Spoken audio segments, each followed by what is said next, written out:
Students आज हम समझेंगे कि centre of gravity of irregular shape bodies की कैसे हम फाइंड कर सकते हैं, यानी वो पॉइंट हमें कैसे सर्च होता है। सबसे पहले तो हम समझते हैं कि सेंटर ऑफ ग्रेविटी आखिर कौन सा पॉइंट होता है। यानी मैं यूं बात करूंगा कि अगर हमारे पास एक रेगुलर शेप्ड हो, जैसे चले मैं एक स्ट्रिक बनाता हूं जिसमें के जो उसके हर पार्टिकल्स जिससे ये मिलके बनी है उसका जो मैस है, हर पार्टिकल का मैस वो एक जैसा है, ठीक है, यानी उसमें यूनिफॉर्म डिस्ट्रीब्यूशन ऑफ मैस हुई हुई है। और अब मैं अगर इस ए यानी ए पॉइंट से लेकर बी पॉइंट तक अगर इस स्ट्रिक की लेंथ ये है तो इसका जो मिड होगा, फर्ज करें ये सेंटर, अगर मैं इसको अपनी इस फिंगर पर इस पॉइंट से इसको उठा लेता हूं तो ये विदाउट रोटेशन जो है ये जो स्टिक है ये इस तरह से बिल्कुल इक्विलिब्रियम में रहेगी, बैलेंस रहेगी। यानी इसका मतलब कि ये जो इसका ज्योमेट्रिकल सेंटर है यही इसका सेंटर ऑफ ग्रेविटी है और यही इसका सेंटर ऑफ मैस है। यानी यहाँ पर अगर यूं मैंने कहा कि ए से लेकर अगर बी तक फर्ज करें 10 मीटर की रॉड थी तो ये वाला डिस्टेंस 5 मीटर होगा और ये वाला डिस्टेंस भी कितना होगा, 5 मीटर होगा, जो कि हमारे लिए ढूंढना बड़ा आसान हो गया। लेकिन अगर ऐसा हो कि ये जो रॉड है इसमें मैस डिस्ट्रीब्यूशन यूनिफॉर्म ना हो, यानी किसी पार्टिकल का मैस ज्यादा है किसी का मैस कम है, यानी कि हम यूं कहेंगे कि ये एक non uniform distribution of mass है, तो अब इसका जो सेंटर ऑफ ग्रेविटी है वो तलाश करना वो हमारे लिए हिट एंड ट्रायल मेथड से यानी हम इसे फाइंड कर सकते हैं। इस तरह से कि मैं इसको डिफरेंट पॉइंट्स पे फिंगर्स पर जो है वो बैलेंस करने की कोशिश करूंगा। जिस पॉइंट पे ये बैलेंस हो जाता है, फर्ज करें इस पॉइंट पे मैंने इसे बैलेंस कर दिया, तो अब आप देख सकते हैं कि ये इसका ज्योमेट्रिकल सेंटर नहीं बनता, लेकिन इसमें इस तरह से जरूर है कि चूंकि ये जमीन से ये रॉड एक ही हाइट पर है, या यूं मैं कह सकता हूं कि ये रॉड एक यूनिफॉर्म फील्ड में है, ठीक है, जहां पर ग्रेविटी इस रॉड के हर पार्टिकल पे एक जैसी असर कर रही है। लेकिन अब पार्टिकल का मैस डिफरेंट होने की वजह से जो उसके ऊपर वेट बनेगा उस पार्टिकल का जो कि डाउनवर्ड एक्ट करेगा उसकी मैग्नीट्यूड डिफरेंट आ रही है। यानी यहाँ पर किसी का वेट ज्यादा है इसलिए मैंने उसकी मैग्नीट्यूड ज्यादा शो कर दी है, किसी पार्टिकल का वेट कम है उसकी मैग्नीट्यूड मैंने कम शो कर दी है। लेकिन होगा क्या कि जब ये दोनों बैलेंस हो जाएंगे, यानी लेफ्ट साइड पे जितना वेट है और राइट साइड पे जितने पार्टिकल का वेट है, अगर उनकी मैग्नीट्यूड बराबर हो जाएगी तो ये बैलेंस हो जाएगा, यानी इस पे कोई टॉर्क प्रोड्यूस नहीं हो रहा होगा। तो ये जो सी होगा पॉइंट, ये इसका जो है वो क्या कहलाएगा जी, सेंटर ऑफ ग्रेविटी कहलाएगा। अब ये बात तो हमें समझ में आई, लेकिन अब अगर हमारे पास कुछ ऐसी एक शेप हो, जैसे फर्ज करें एक इरेगुलर शेप है एक बॉडी, ठीक है, अब इसका अगर मैंने सेंटर ऑफ ग्रेविटी फाइंड करना है तो इसके लिए भी मैं अगर ये फर्ज करें हॉलो है, अंदर से खाली है, तो फिर इसका सेंटर ऑफ ग्रेविटी कहाँ पर हो सकता है। यानी ये बॉडी के अगर हम इसका मटेरियल देखें वो तो ये है, जैसा हमें एक बाउंड्री सी नजर आ रही है, ठीक है, लेकिन ये बीच में से एम्प्टी है। अब इसका सेंटर ऑफ ग्रेविटी जो है वो सेंटर यहाँ पर भी हो सकता है, इसके इनसाइड भी हो सकता है, और कोई ऐसी रेगुलर शेप बॉडी हो, यानी अगर हम फर्ज करें इस तरह की बॉडी लेते तो ये हो सकता है कि इसका सेंटर ऑफ ग्रेविटी इससे बाहर भी हो सकता है, यानी हो सकता है, ये हम चेक करेंगे तो हमें पता चलेगा, यानी ये इनसाइड भी हो सकता है आउटसाइड भी हो सकता है बॉडी से। अब वो कैसे तलाश किया जा सकता है, इसके लिए हम क्या करते हैं कि इस ऑब्जेक्ट के ऊपर जो भी हमारे पास ये इरेगुलर शेप बॉडी, इसके ऊपर थिन शीट सी एक जो है वो चढ़ा देते हैं, ठीक है, इस तरह से थिन शीट जिसे हम लेमिना कहते हैं। और फिर हम क्या करते हैं कि अब इसको हम अपनी फिंगर से अगर उठाएं, बैलेंस करें, जो कि एक डिफिकल्ट वर्क होगा क्योंकि एकदम से वो पॉइंट तलाश करना जरा डिफिकल्ट हो जाता है, ठीक है, लेकिन फर्ज करें अगर वो हमें पॉइंट मिल जाता है जहां पे ये पूरा जो एक शीट है जो उसके एक इस ऑब्जेक्ट के ऊपर हमने चढ़ाई थी, इस पॉइंट पे हम इसको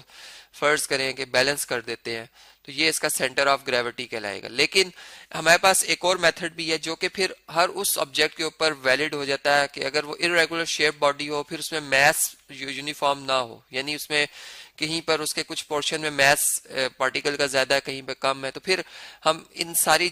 मुश्किलात से निकलने के लिए एक और जो है वो मेथड यूज करते हैं, वो प्लम लाइन का। अब प्लम लाइन क्या होती है, सबसे पहले मैं आपको वो बता देता हूँ कि प्लम लाइन का आखिर रोल क्या है। प्लम लाइन जो होती है बेसिकली वो इस तरह की एक हमारे पास एक धागा होता है, ठीक है, जिसके के एक सिरे को हम इस तरह से अपने हाथ में पकड़ लेते हैं, एक फिक्स पॉड के साथ बांध लेते हैं, और दूसरे सिरे को जो है वो उसके साथ एक मेटल ऑब्जेक्ट बांध देते हैं जिसका के मैस जो है इस धागे से कई गुना ज्यादा होता है, ठीक है। यानी अगर इस पूरे ऑब्जेक्ट का अगर हम देखें तो इसका जो सेंटर ऑफ ग्रेविटी है वो बहुत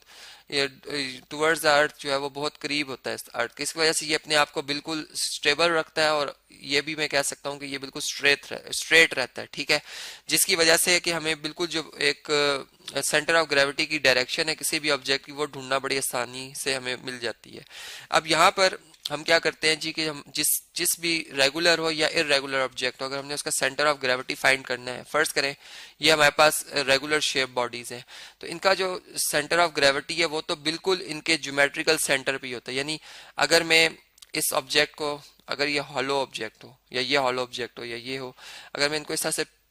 टांग देता हूँ कील की मदद से, पैक की मदद से, तो ये अगर इसका प्लम लाइन में इधर से इस तरह से लटका दूं, ठीक है, इसको जब ये बैलेंस हो जाए, यानी इसके हर पार्टिकल के ऊपर फोर्स लगेगी ग्रेविटी की वजह से, ये इसको डाउनवर्ड जो है वो मूव करेगी। लेकिन जब ये बिल्कुल बैलेंस हो जाएगा, इसका मतलब कि अब मैं प्लम लाइन जब लगाऊंगा तो ये प्लम लाइन इस जो ऑब्जेक्ट है इसके सेंटर ऑफ ग्रेविटी ही से गुजरेगी, यानी वो पॉइंट इस लाइन पर ही आएगा। तो इस तरह से हम यानी इसको अगर रोटेट करके दो तीन मुख्तलिफ जगहों पे रखकर जब इसको देखते हैं, इस जो भी ऑब्जेक्ट है, तो हम देखते हैं कि प्लम लाइन उसी एक कॉमन पॉइंट से गुजरती है, जो कि इधर से आप देख सकते हैं ये डायगोनल्स जो मैंने ड्रॉ किए हुए हैं। तो जो हमारे पास रेगुलर शेप्ड बॉडीज होती है उनका तो सेंटर ऑफ ग्रेविटी जो है वो उनका ज्योमेट्रिकल सेंटर ही होता है, जो कि बड़ी आसानी से हम फाइंड कर सकते हैं। यानी इसको हम विदाउट जो है वो जो प्लम लाइन है वो भी हम इससे तलाश कर सकते हैं। लेकिन अगर हमारे पास कोई फर्ज करें एक ऐसी ऑब्जेक्ट है जैसे कोई इरेगुलर शेप बॉडी है, ठीक है, चले मैं यहाँ पर एक इरेगुलर शेप बॉडी बना लेता हूँ। ये एक हमारे पास इरेगुलर शेप बॉडी है और इसमें मैस डिस्ट्रीब्यूशन भी जो है वो यूनिफॉर्म नहीं है, यानी इसकी एक साइड को मैं थोड़ा सा इसमें दूसरा कलर शो कर देता हूँ। चलें इसके लिए मैं यहाँ पर, यानी ये इस पार्ट का जो मैस है वो कुछ ज्यादा है, ठीक है, हर पार्टिकल का मैस जो है वो ज्यादा है, यानी इसकी ज्यादा डेंसिटी है, कम एरिया कम वॉल्यूम में, यूं मैं बात करूं कम वॉल्यूम में ज्यादा मैस है। और यहाँ पर ये वाला जो पोर्शन है, इसको थोड़ा सा मैं इसे लाइट शो कर देता हूँ, इसका इसका जो मैस है, यानी इन पार्टिकल्स का मैस जिससे ये पोर्शन बन रहा है ये कम है, ठीक है। तो अब क्या होगा कि जब हम इस पूरे ऑब्जेक्ट का सेंटर ऑफ ग्रेविटी ढूंढेंगे तो वो, या सेंटर ऑफ मैस हम तलाश कर रहे होंगे, तो चूंकि मैस डिस्ट्रीब्यूशन एक जैसी नहीं है तो वो हमारे लिए काफी डिफिकल्ट होगा इसको ढूंढना। तो अब हम क्या करते हैं, प्लम लाइन की मदद से जब इस ऑब्जेक्ट को इधर एक जगह पे हम सुराख कर लेते हैं, ठीक है, फर्ज करें कहीं भी रेंडमली कहीं भी सुराख कर सकते हैं। आपने यहाँ पे सुराख किया और इसको एक दीवार के साथ आपने टांग दिया। अब इस साइड पे भी जो फोर्सेस हैं वो भी डाउनवर्ड एक्ट करेंगी, क्योंकि हर पार्टिकल के ऊपर ग्रेविटी, क्योंकि जमीन से हमने एक ही हाइट पे इसको रखा हुआ है, यहाँ पर ये डाउनवर्ड एक्ट करेगी, यहाँ पे डाउनवर्ड एक्ट करेगी, ठीक है, इसी तरह यहाँ से। तो अब इस साइड पे चूंकि पार्टिकल्स का मैस कम है, लेकिन जब पार्टिकल्स अगर हम देखें तो ये एरिया ज्यादा और ये कम, लेकिन हमने देखा कि जब ये बिल्कुल यानी जब हमने इसको दीवार से टांगा तो ये इस पोजीशन पे आके बिल्कुल इक्विलिब्रियम में आ गया, यानी अब ये ना तो लेफ्ट मूव कर रहा है ना राइट, बिल्कुल स्टेशनरी है, ठीक है। तो अब हम क्या करेंगे, अब हम जो है वो प्लम लाइन की मदद से प्लम लाइन को ए जो कील है उसके साथ बांधेंगे और प्लम लाइन को इस तरह से अलाउ करेंगे कि वो वर्टिकली डाउनवर्ड आए, ठीक है। तो प्लम लाइन जो है वो बिल्कुल चूंकि स्ट्रेट रहेगी इसकी प्रॉपर्टी की वजह से, जो कि इसके साथ हमने ये कोन जो है वो अटैच की हुई है, तो इस तरह से ये बिल्कुल स्ट्रेट आएगी और हम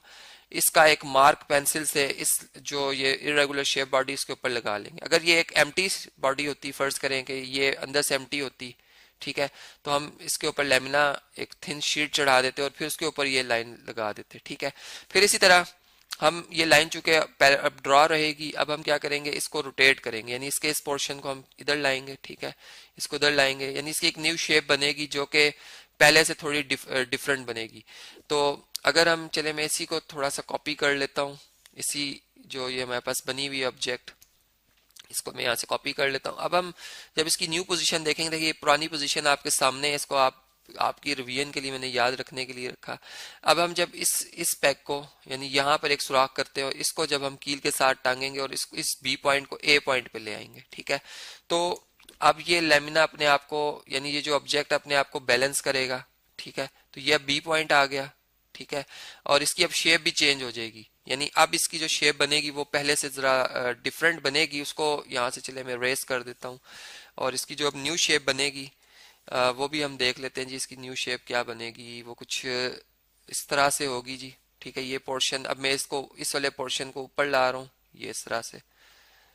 ये इस तरह से, ठीक है, यानी अब ये वाला पोर्शन जो ये बी पैक जो मैंने कहा था ये अब इस जगह पर है, फर्ज करें ये बी पैक इस जगह पर है, ठीक है। तो ये अब अपने आप को बैलेंस करेगा और पहले से ड्रॉ हुई हुई लाइन इस तरह से पास हो रही है, ये वाली लाइन इस तरह से पास होगी, तो ये जहां पे दोनों इंटरसेक्ट करेंगी ये इसका सेंटर ऑफ ग्रेविटी कहलाएगा पॉइंट।